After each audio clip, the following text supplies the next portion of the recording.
Okay, so this is problem 11, 165, and it's on page 710. As rod OA rotates, pin P moves along the parabola BCD. Knowing that the equation of this parameter is as given there, and that theta equals kt, determine the velocity and acceleration of P when theta is 0 and 90 degrees. So let's draw the parabola, something like that. It's grounded. In fact, I think I started drawing this, didn't I? And realized I hadn't taught you radial transverse coordinate systems yet, so we have to go back and pick that up. But anyway, so here's the arm that's, maybe I should give it a little more length. So that pin moves in the slot and is supported by a spring, or pushed against the path by a spring. This end rotates about a pivot point. And the vector r will be the vector that points from this pivot point, O, out to point P, where the particle, or the ball bearing, what do they call it? Pin P. Where it contacts this parabolic surface. Now the description of this parabolic surface is r equals 2b over 1 plus cosine of theta. And oh, by the way, the angle theta, which is measured right here, this angle is kt. In other words, as time advances, this angle changes at a regular rate. So it's rotating at a constant speed. So in other words, the angular rotation rate, or in other words, the derivative of theta with respect to time, which is theta dot, would simply be k. Because if you differentiate kt with respect to t, you just get k. And if you differentiate it again, if you take the second derivative with respect to time, you get the acceleration. Usually we call this omega, and usually we call this alpha. It doesn't really matter. Why alpha and omega, I have no idea. Theta double dot, or the second derivative of the angular position with respect to time, would just be 0 because the speed doesn't change. The speed is a constant. The angular speed is a constant. Okay? Now, if we wanted to know how the position varied as a function of time, we could write 2b over 1 plus cosine of the quantity kt. Because that is theta, isn't it? Kt is theta. Now, why would I do that? Well, I will eventually need to take the derivative, the first derivative, let's do it this way, the derivative of the position with respect to time. If I take it with respect to theta, that's fine, but what I'd have to do, because this is what I want r dot. In fact, I want r double dot here and say, well, I don't really want them, but I have to have them to get this problem done. If I were to take the derivative of r with respect to theta, then I would have to multiply by the derivative of theta with respect to time, right? Which we can do it that way. Do you remember this from the chain rule in calculus? Yes, no, maybe, kind of, sort of. All right, so I tell you what, let's just go ahead and do it this way. Because d theta by dt would just be theta dot, wouldn't it? Okay. So let's go ahead and calculate the derivative. How do we do that? How do you do this? So let's ignore this complexity for the time being. And let's calculate dr d theta. And so how would I take the derivative of this with respect to theta? Well, theta is in the denominator. Do you see how this is a sort of a 2b is a constant. Let's just write that down, right? The 2b, that's easy. That's just a constant, we'll write that down. We've got a form of 1 over a function of theta, right? So this is like the function to the power of -1. So it's a function inside of a function. Again, we have to use the chain rule. So we have to take the derivative of this 1 over something function, something that kind of looks like this. We've got to take the derivative of that, and then multiply by the derivative of the inner function. Okay? Fun, fun, fun. Okay? So if we have 1 over x, what's the derivative of that function, if that's our function, what's the derivative of that function with respect to x? Well, this is the same thing as x to the -1, isn't it? All right, so you might remember that the integral of x to the n is x to the n plus 1 over n plus 1. We can take that the other direction and say what's the derivative of x to the n. So let me show you what it is. I worked this a little bit differently. I went ahead and plugged in kt, but don't worry, we'll take care of that later.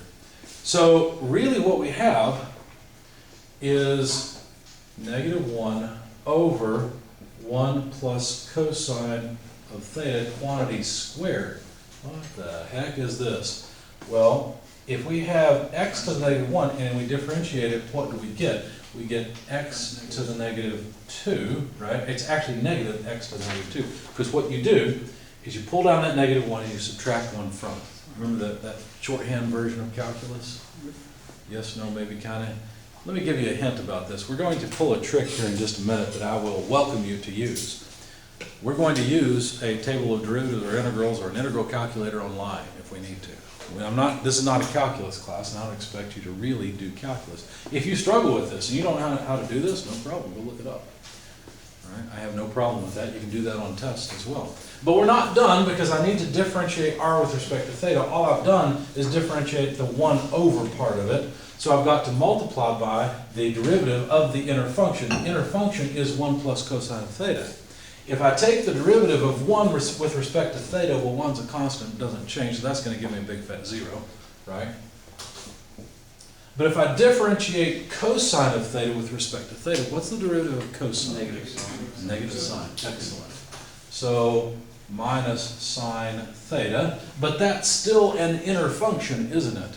So I still have to multiply by d theta dt in order to get dr dt, right? So that's done for dr by d theta, but if I want dr, let's see,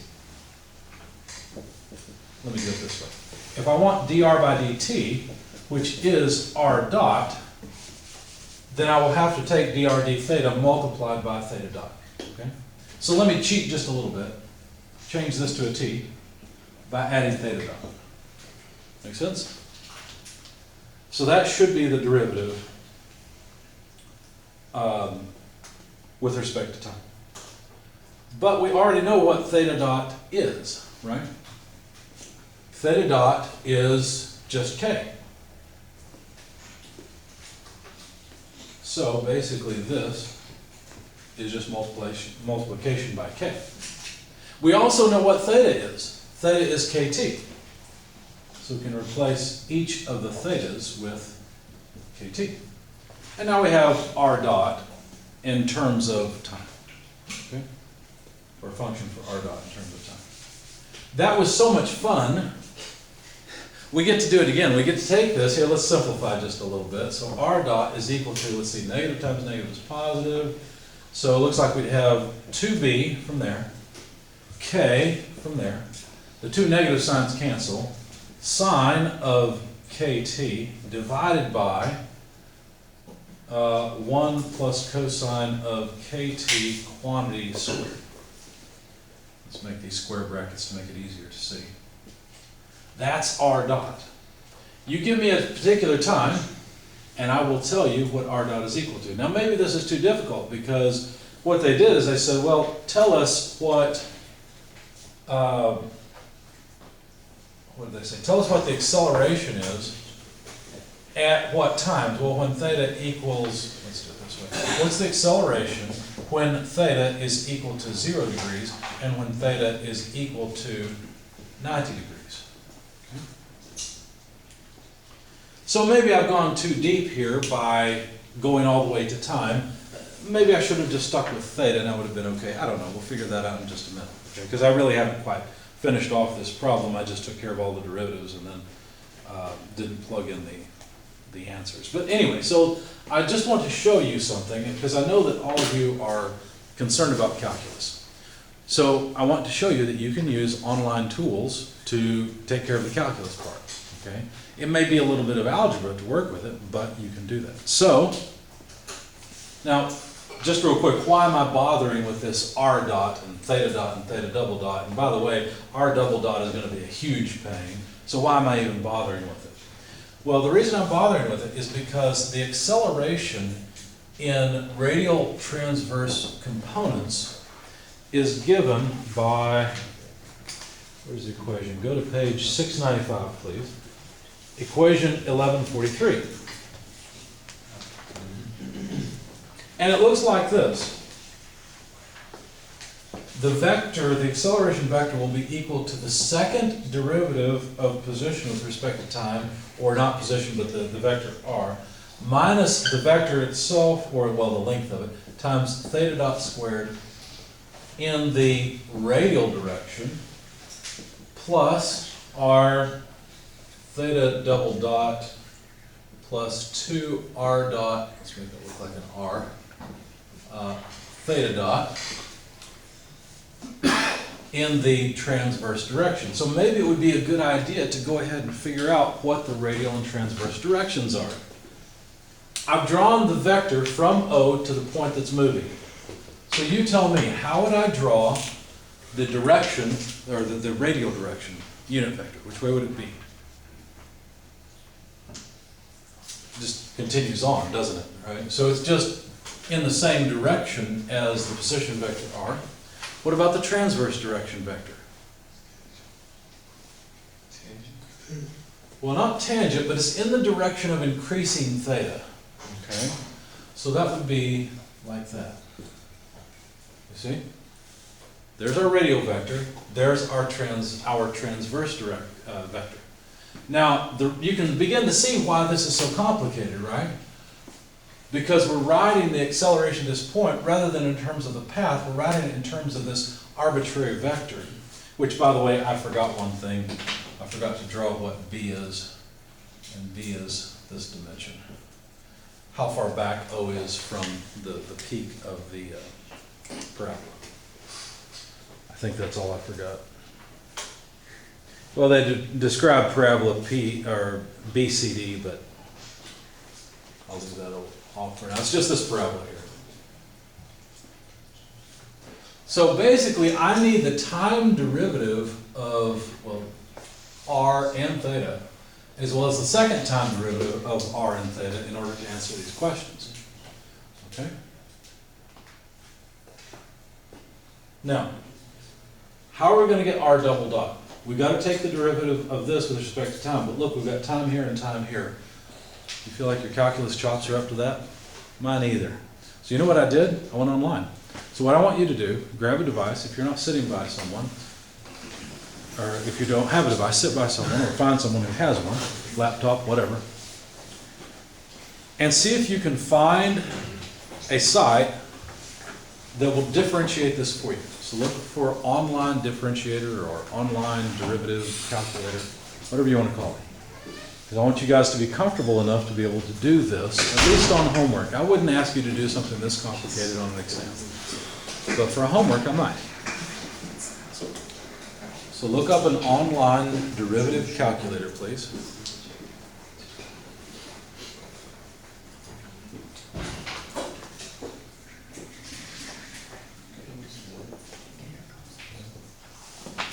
And just see what you can find. Has anyone found an interesting site so far, one that looks like it might help them? By the way, they asked for the velocity as well. I forgot that.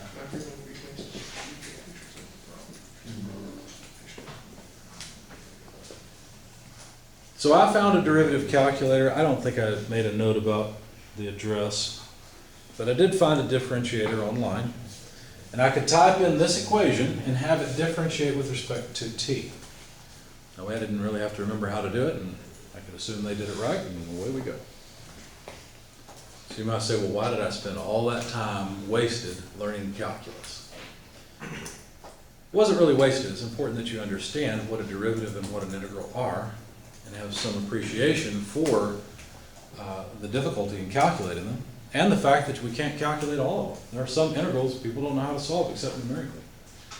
Just as there are some algebra problems, well, especially those that involve trigonometric functions, that you don't know how to solve explicitly either.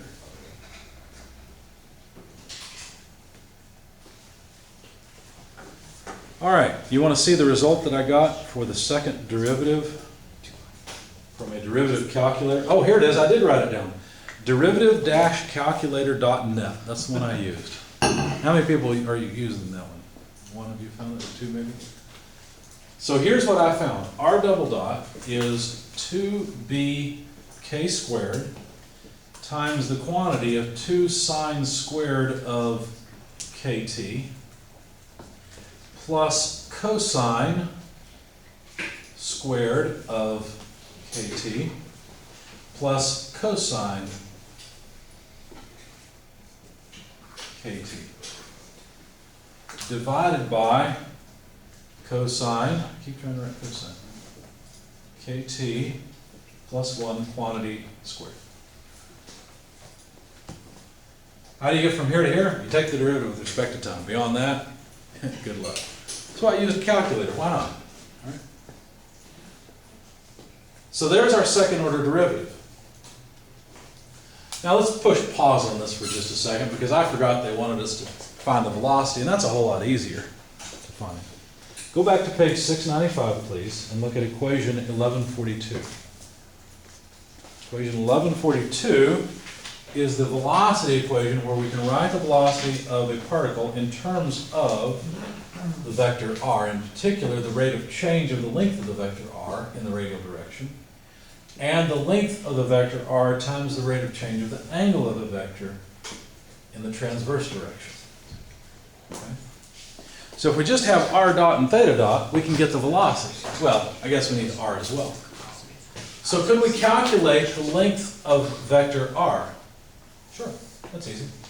The length of vector r, let's see, this was just derivative work. We don't need that anymore. We've got the first order derivative. So there's going to be two cases. There's theta equals 0 and theta equals 90 degrees. Let me do something here. Let me make a, let's see, how do I want to set this up? I think I want to put it on this side. So 0 degrees and 90 degrees. And then let's, you know what, because of the way the space is laid out, it'd be better to do this.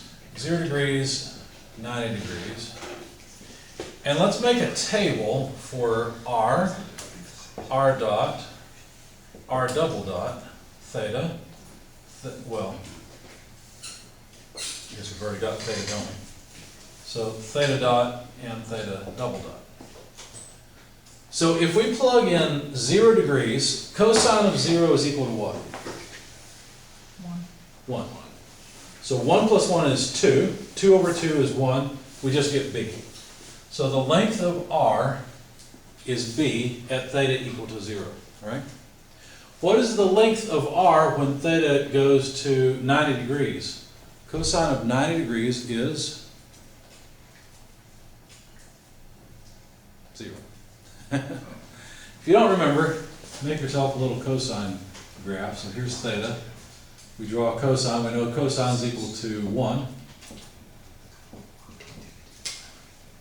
at 0 degrees. And it looks something like that, right? You know that this is going to be 2 pi. I should have made my axis longer.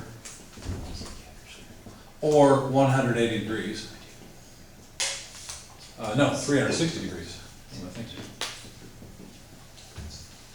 This would be pi, or 180 degrees. And at 90 degrees, cosine of 90 degrees is 0. So we'd have 1 plus 0, so that's 2 over 1, so that's 2b. So now we know the magnitude of r at both 0 degrees and 90 degrees. As a matter of fact, notice they didn't give us any numbers for this problem, so we won't have an answer that involves numbers. We'll have an equation for the answer. Okay. How about r dot?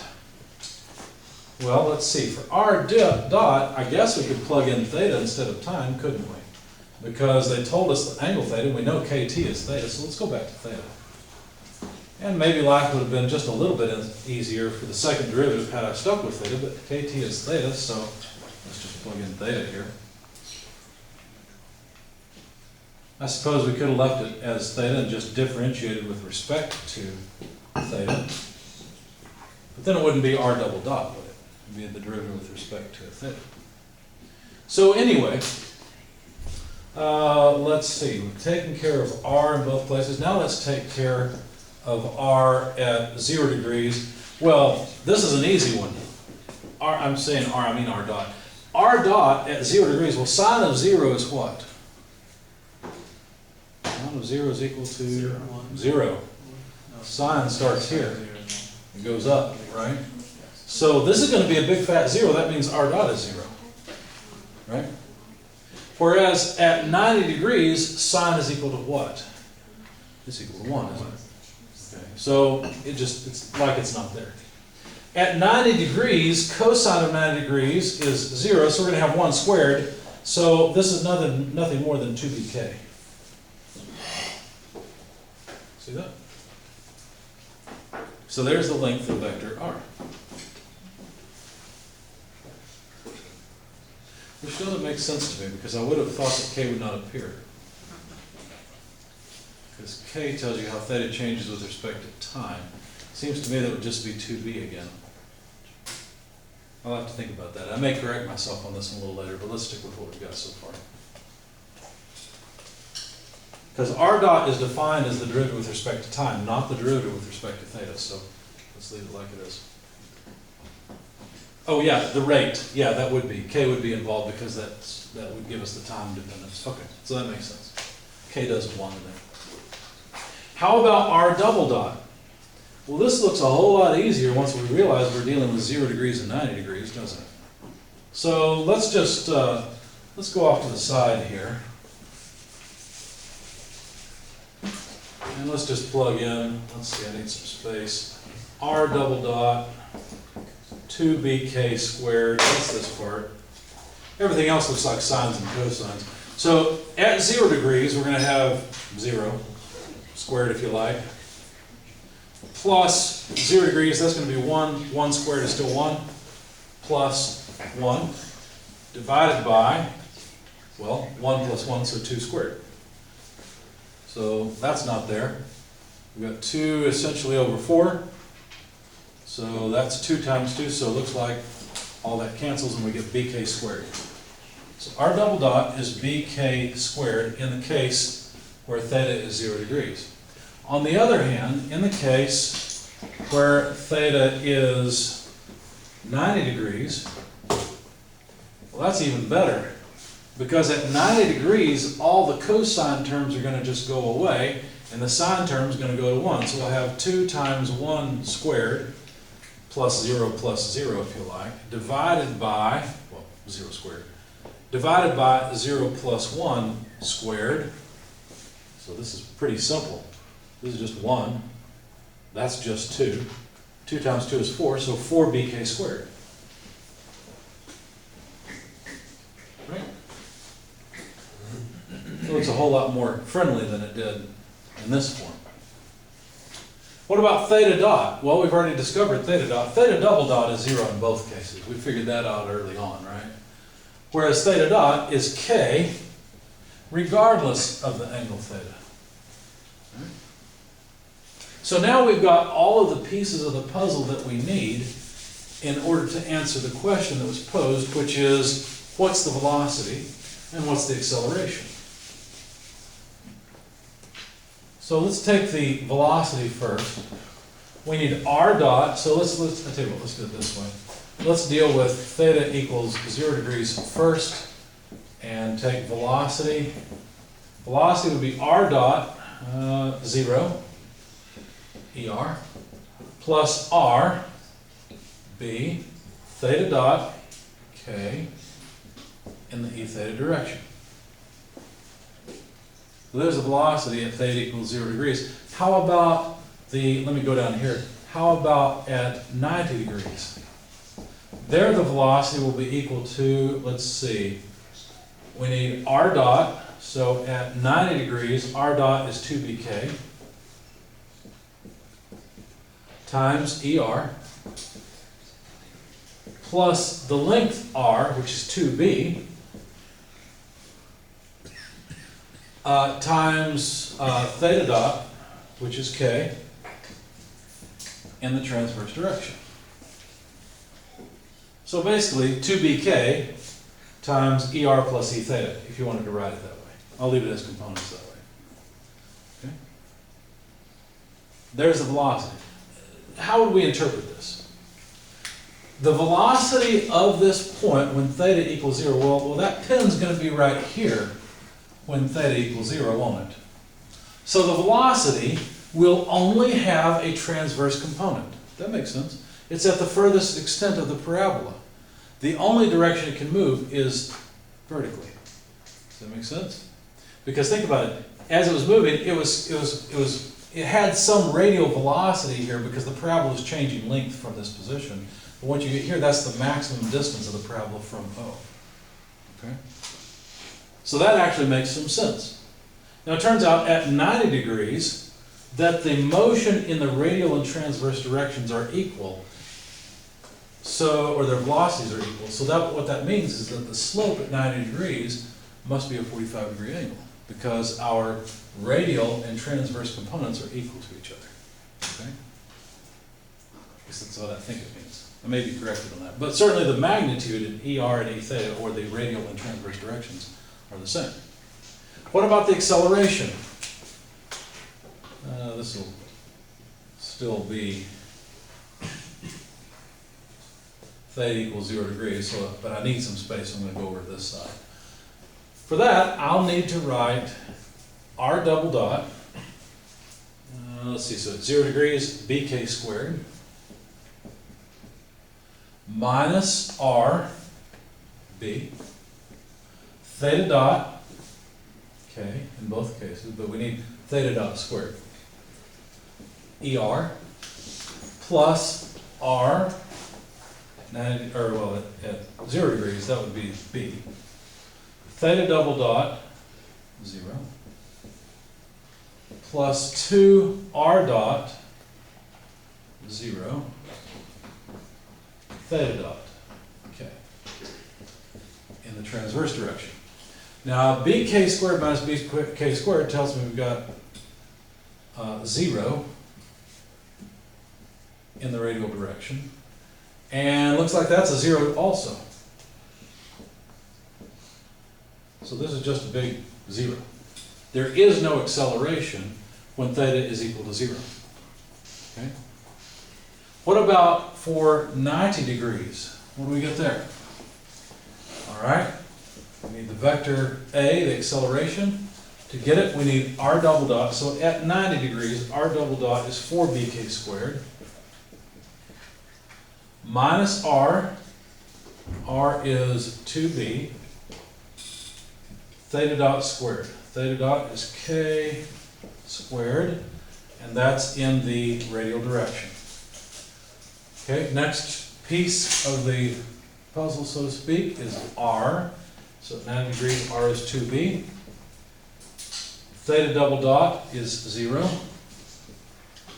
plus 2r dot, 2bk, times theta dot, which is just k. And this is all in the transverse direction. If we simplify this, it looks like we'll have 2bk squared left in the radial direction, plus, let's see, that's 0. This is 4bk squared in the transverse direction. And that's it. There's the acceleration and the velocity at 90 degrees and at 0 degrees. Okay? Why did I work that problem for you? Well, I needed a radial transverse problem. I also wanted to help you out and say, look, you can use online calculators for calculus. I have no problem with that whatsoever. I know that many of you are worried about the calculus in this class, but I don't want you to have to worry about it. I want you to know you can use these tools, and I will not be upset at all. Any questions? Okay.